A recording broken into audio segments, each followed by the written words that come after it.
Okay, let's make this a little bigger too and see it. Okay, so where are most transition metals found in nature?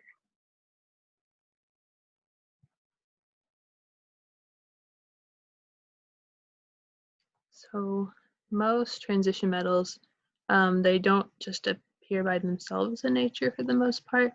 They usually will be there with like combined with other things in the form of minerals. So they're normally found in minerals.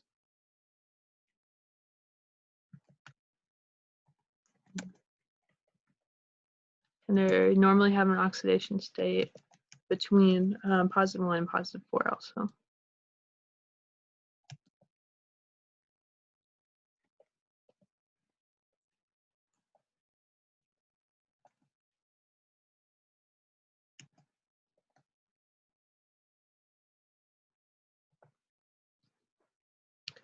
And what is metallurgy? And I apologize if I'm pronouncing that wrong because I'm not sure.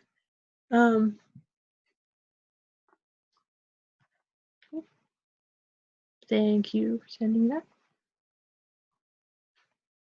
So metallurgy is how they get metals, basically how they take them from their natural sources to a usable source for us. So it's the science and technology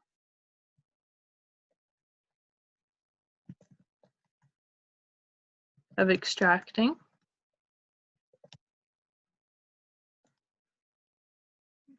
metals from their natural source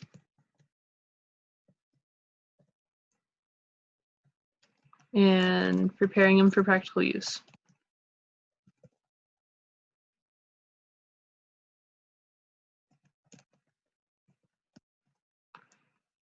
So basically, what is change? Basically, if you want to like do a shorthand version of that, it's going to be just taking metals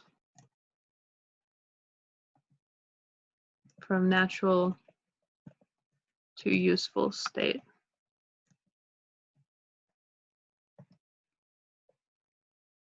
It's kind of shorthand version, I guess. Just if you want something shorter to remember for your exam.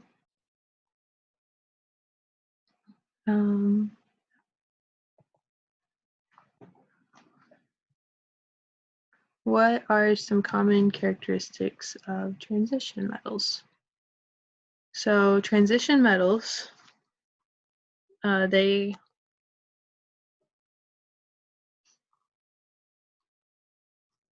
sorry, I was thinking a different question. So transition metals come in a few forms. So, or not in a few forms, with a few general characteristics. So generally, like we talked about up here, they're found in minerals. They don't typically just rest by themselves in nature.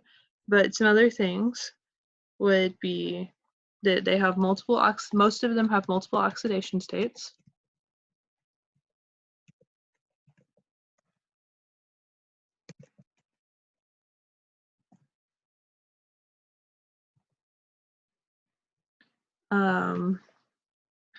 Most of them form colored compounds.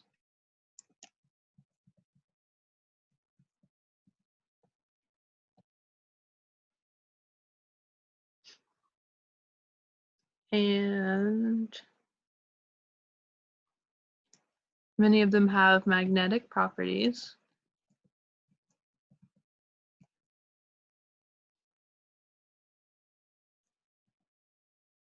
And all of these traits kind of stem from the fact that they have a partially filled D sublevel. And that's where the rest of those kind of stem from.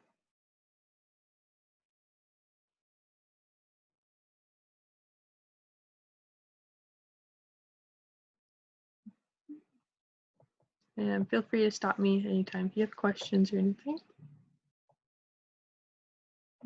Just like mom. Okay. So now we're going to look at what causes magnetism. So magnetism is going to be caused by the spin of electrons.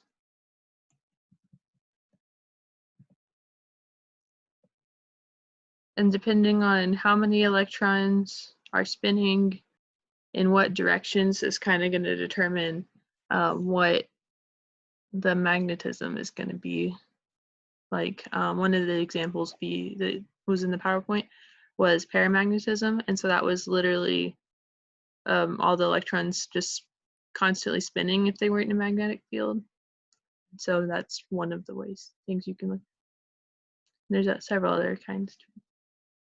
What is a ligand? List the 4 common examples. There were some other examples in the PowerPoint as well, but there's 4 that together, so we're going to talk about those. So, a ligand is a molecule or ion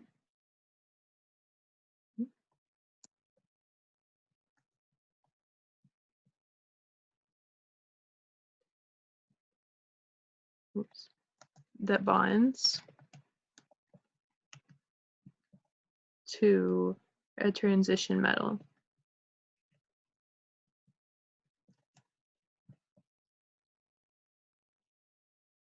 And then so whenever that happens, the ligand will act as a Lewis base.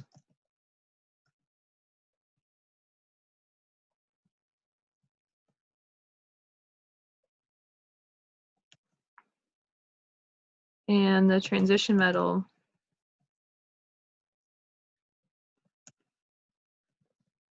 will act as a Lewis acid.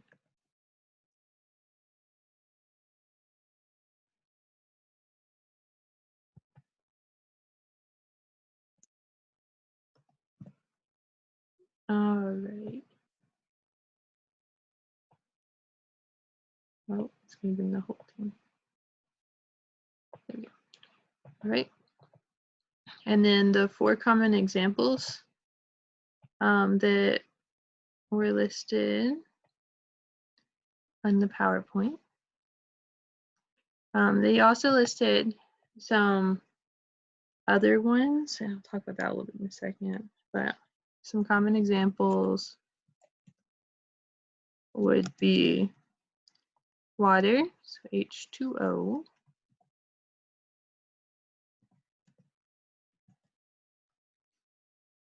NH3,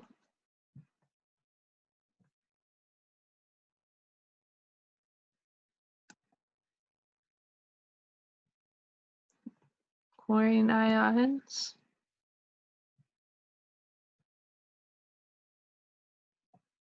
and cyanide ions.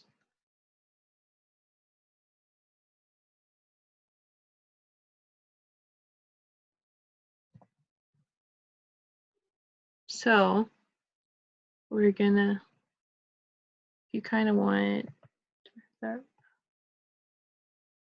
just a second, I think I have those so I can put on here for you. Yeah. Let me see if this will work. It may not.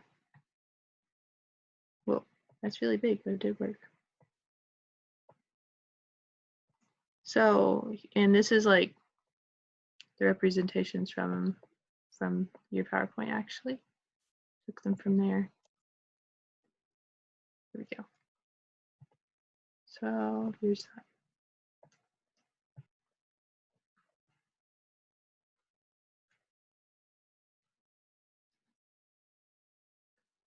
The next one we're going to look at is going to be so in your PowerPoint, it later on talked about how there's monoadenate and polyadenate and bidentate, I believe, ligands. And the monodentate ones, what that means is it's going to attach at like one location, which is what all of these would probably do. It's just going to attach at one location, but then your like bidentate ones are going to attach to the transition metals at two locations, or polydentate at multiple locations. So,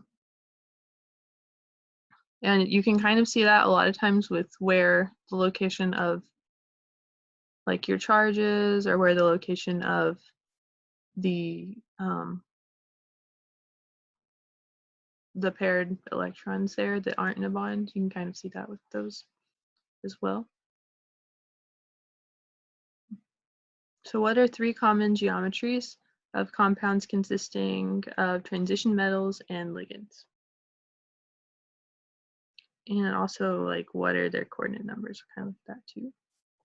So, move that.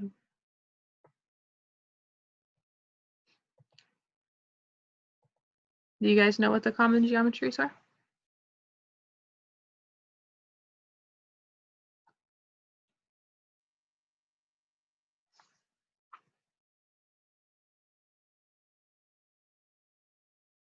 So our three common ones, we're going to have two of them with a coordination number of 2.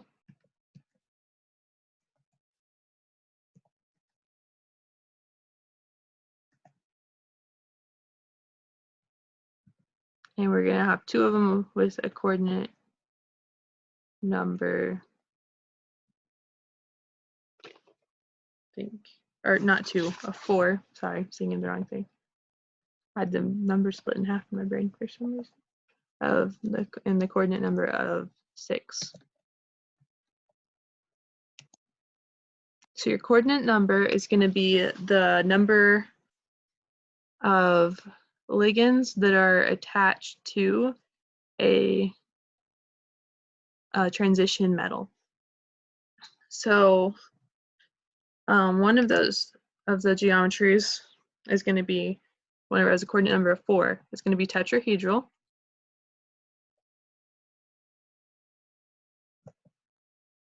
And the other one is going to be square planar.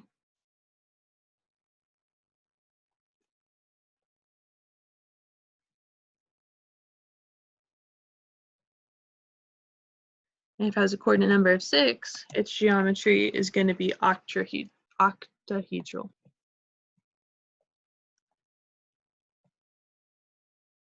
And let's see here.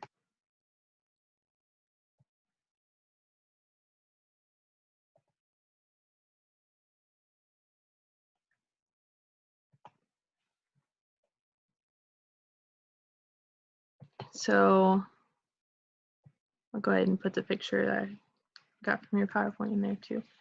But it has, so you can kind of see that in here. That a little bigger so you can see it better. But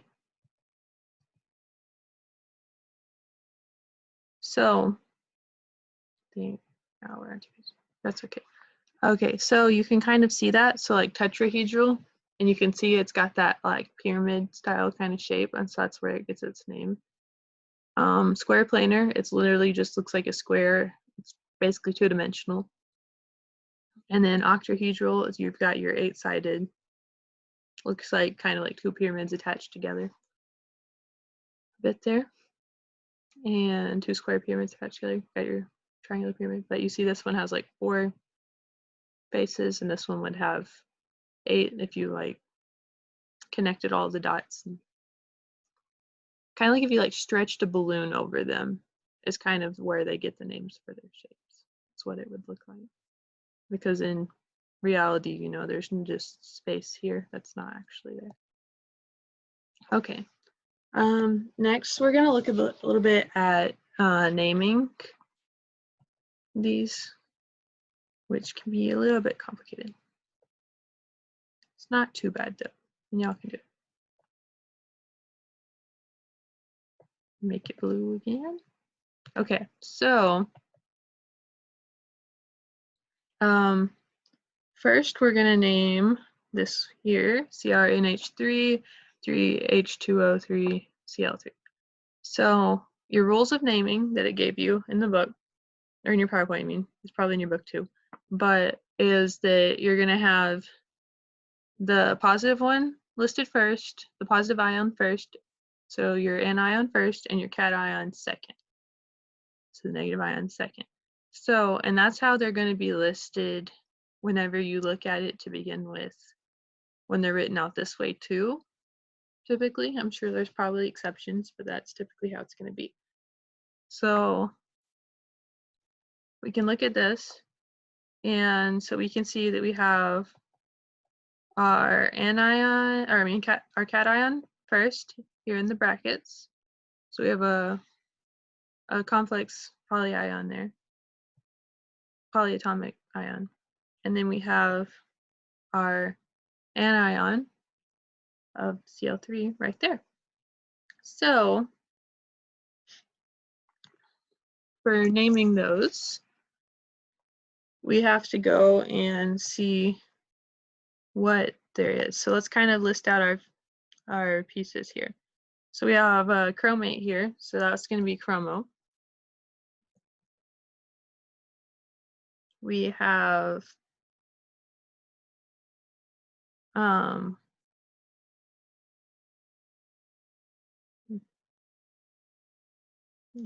this here, and so whenever it has NH3, you are going, that's an amine, so you're going to call it an amine with that. So we have amine, but then we look at how many of them are there. There's 3 of them, so it's triamine.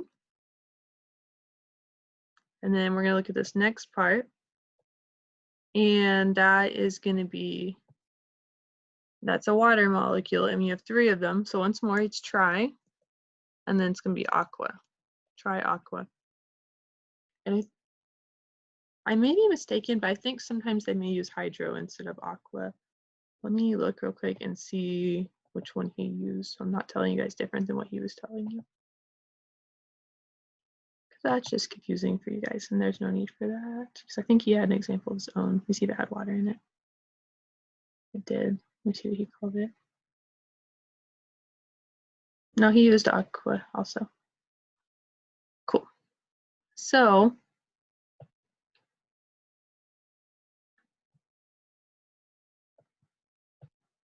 here we are. Okay. So triaqua. Okay, and so we know that this is all of our cation, so we can do this first, but we have to list them in alphabetical order, and we don't count where it has like tri, we don't count that, the number of them. You start it with what's past that. So we have amine and aqua starting with an A here, and then chromo starting with a C. So, you know, going the second letter. So amine's going to come before aqua. So we're going to start out with triamine. Okay, so we got this one taken care of. Then we need, whoops. Okay, so next it's going to be aqua. So we're going to add triaqua. And then chromium, we had that, which was chromo, but since it's going to be the last one, since we've already used this one as well, it's just going to be chromo, or chromium instead of chromo.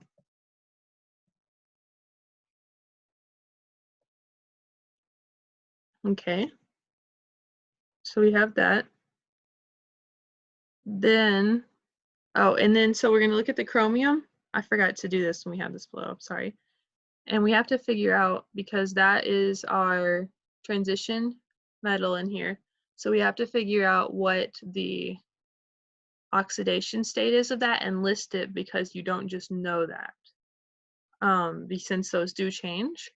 So we're going to look at that, and so we have, look at these here.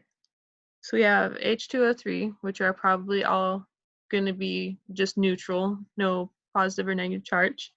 So we can leave that alone. And then we have NH3, and we have 3 of them. So we have the 3 amine groups there. And I think that's one of the common ones we listed above. So we can, yeah, we can go look at that.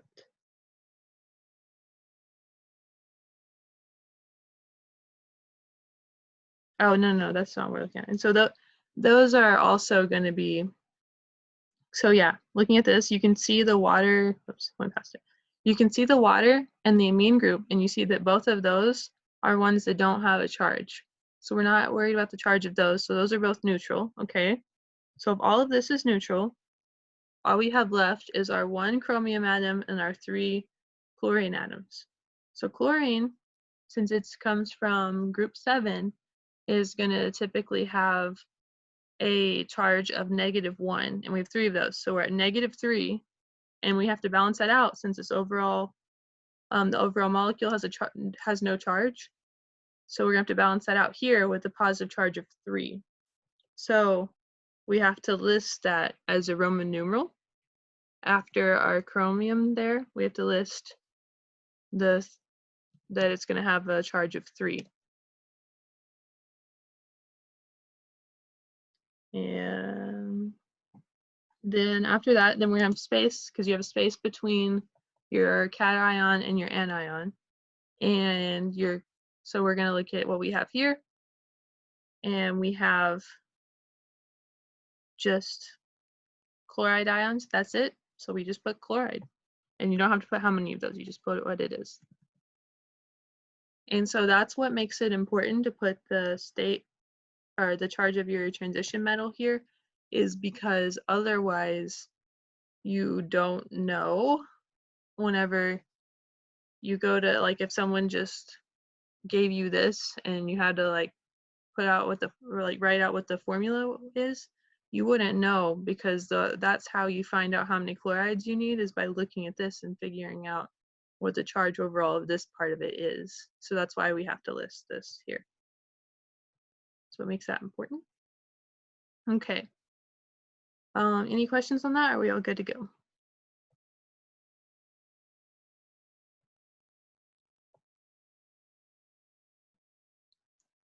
Cool. Looks like we're good. So move on to the next one. So we're gonna do the same thing again.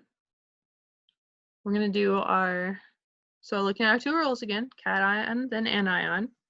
So it's gonna be listed in order. So we're gonna do the part in brackets, and then we're gonna do the part out of the brackets the way it happens to be this time once more.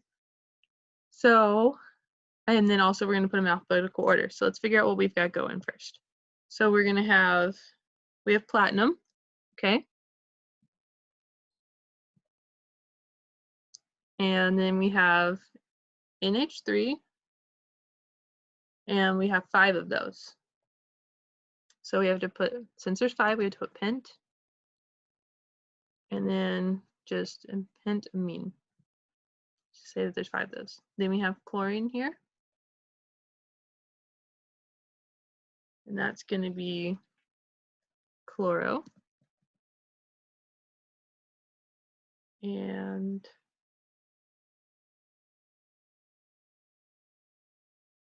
so then we're going to look at that. There's only 1 chlorine, so we just put 1 there.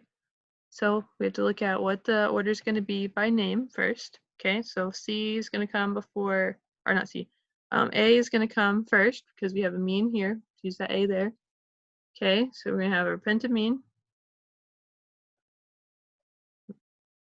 Put that first. Okay, then we're going to have chloro next because C is going to come next. Then our platinum. Okay, but remember, actually, before we put our platinum there, I tried to skip that step again. We'd figure out what the charge is going to be overall.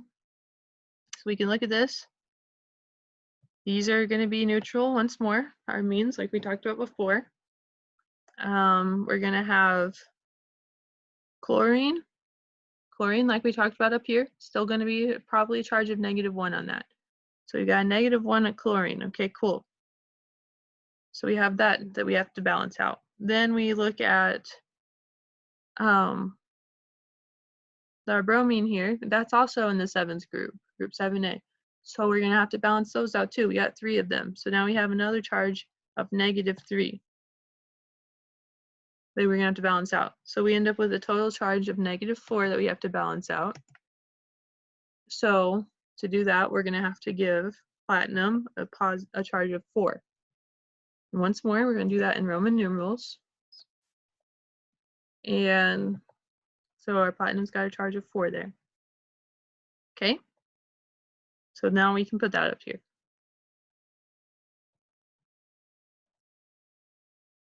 Cool, cool. And all right, now we can go ahead and move on to our anion. So our anion is bromine. So just like before, we're just going to put bromide. All right. Now let's look at how to come up with the formula whenever they give us the name. So to do that, we're going to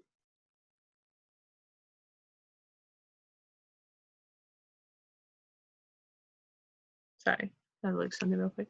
Okay, so we're going to go ahead and let me set this up first.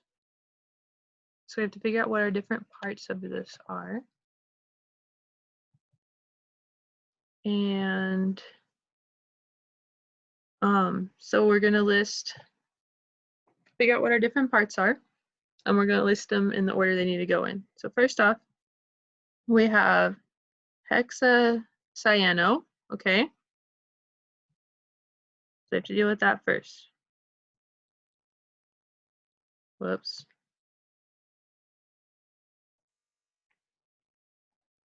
Okay, hexacyano. Then we have ferrite 3 for this part. Oh, I skipped potassium altogether. Guess we should probably put that in there too. So we have this.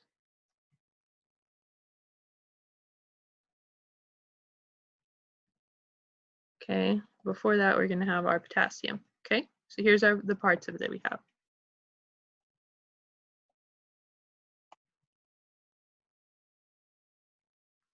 So potassium is going to be K, but we don't know how many of them yet. So potassium is going to be K because that's what represents it. And it's also our cation this time, so it's going to be first. Then we're going to have hexacyano. So remember we talked about up here, our common ligands that we're going to have. So this is our cyanide or cyano. So that's Cn minus. Okay. And we have 6 of those. So we're going to have Cn minus. And we have 6 of them. And make sure you put it in parentheses. That way you can tell that whenever you put your 6 here, you're saying that you have 6 cyanides, not 6 nitrogens and 1 carbon. So you have to make sure to do that. Then we have our ferrite 2. So for our ferrite 2, we know that that's going to be iron, which is Fe. Okay. So we need to look at what charges we have going on here. So potassium, we don't know how many of those yet, so we're not going to worry about that quite yet. Whoops. There we go. Okay. Okay, so we're looking at our charges.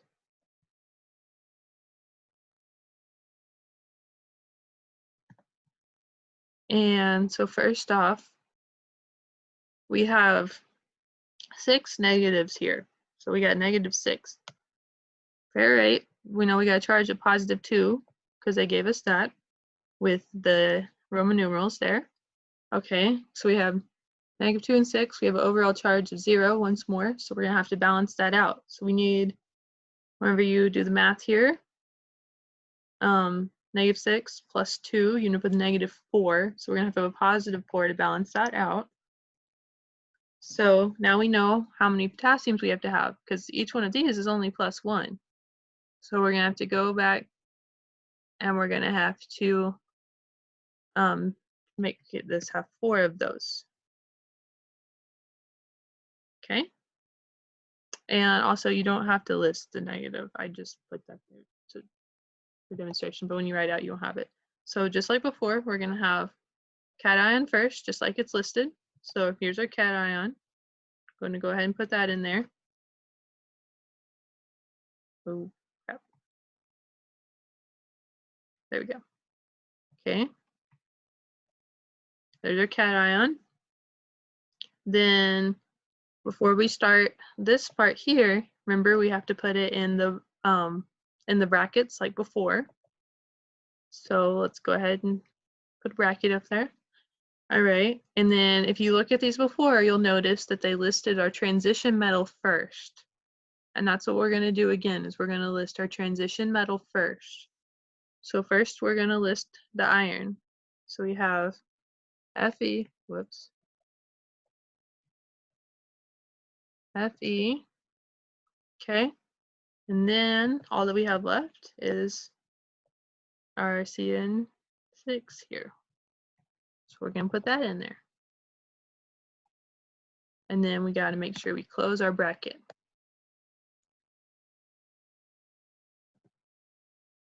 There we go. So there is your final answer right there.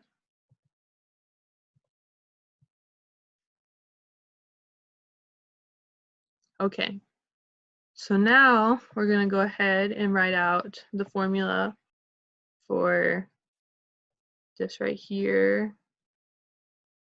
See if I can give us a little more space to work with. There we go. And y'all can see more. Cool, cool, cool.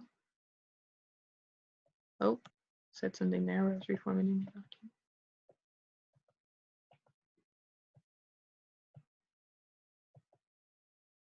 I apologize, this is being stubborn.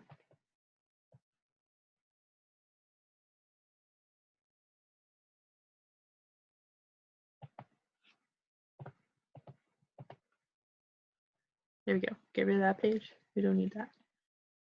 All right. So first off, go on and change my formatting. Sorry, it took me a second. And go back to blue. Sweet. Okay. So we're going to do the same thing again. Got to do our sodium tetrachloronickelate 2. Okay.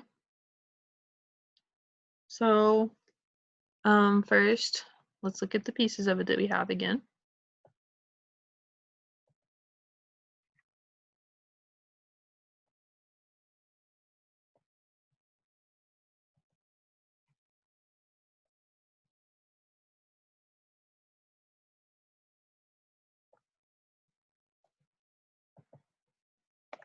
All right. Okay. So we don't know how many of those we need yet, but we can go ahead and figure that out.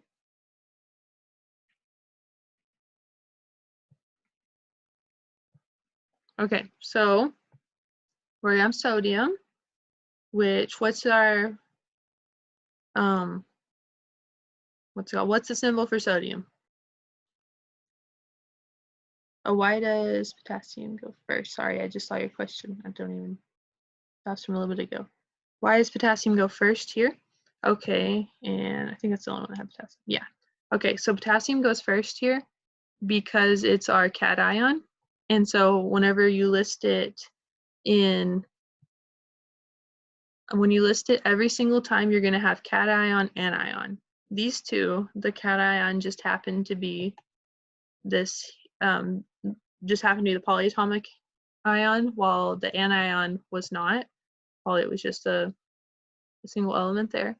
The cation here, same thing. It happened to be the polyatomic ion, whenever the anion was not. And but here, our potassium is listed first here, and that's going to be our cation, and it's also going to be our cation here, and so we list it first here as well. So it's always cation, anion.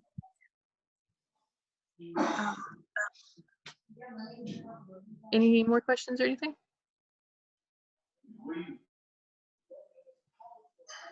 Okay. So we have sodium, and we know our charge for sodium because it's in group 1A. It's typically going to be 1. So we'll go ahead and put our positive on there. See that for a second. Pause. We're going to have our tetrachloro. So our chloro is going to be chlorine, right?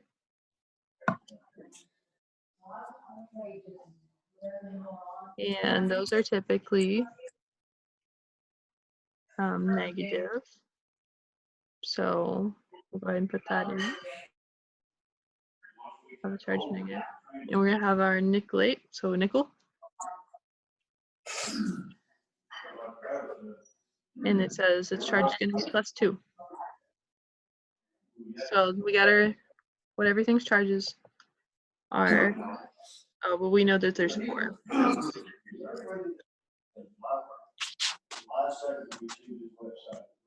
Okay, so now looking at this, we can go ahead and figure out what our overall charge is for each piece of it.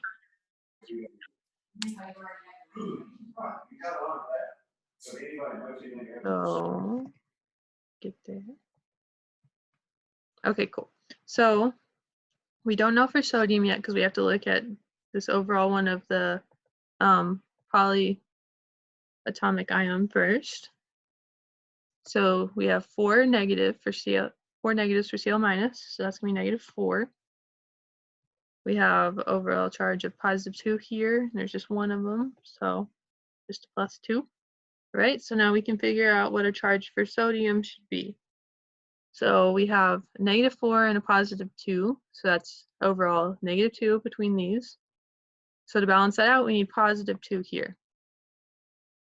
All right, well, this is only +1, so we're gonna have to make sure we have a second one of those. So there we have it. We have all of our pieces of it. So we're gonna list this out at our cation first. Sodium's our cation. So we have our Na2, and you don't have to list the charges during it once more. Then we're gonna have our bracket to open up to start this. Okay, so we're gonna put our transition metal next. So we have our N here. And then all that we have left here is the chlorine, and we have to make sure we list there's 4 of those. Whoops, sorry, wrong button. And close your bracket, and that's all. That's all you have to do for that. You guys have any more questions on that? Or if you want, I can go pull another example and we can do another example of those too if you still need help with those. But aside from that, that's all I had on here so far. But I have some examples in another window I can pull up if you guys want to do some more of those either way too.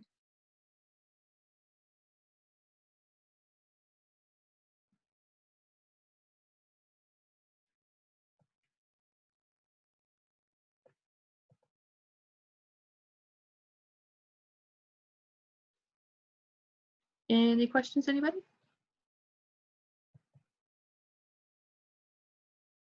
All right. Go ahead and stop my recording now.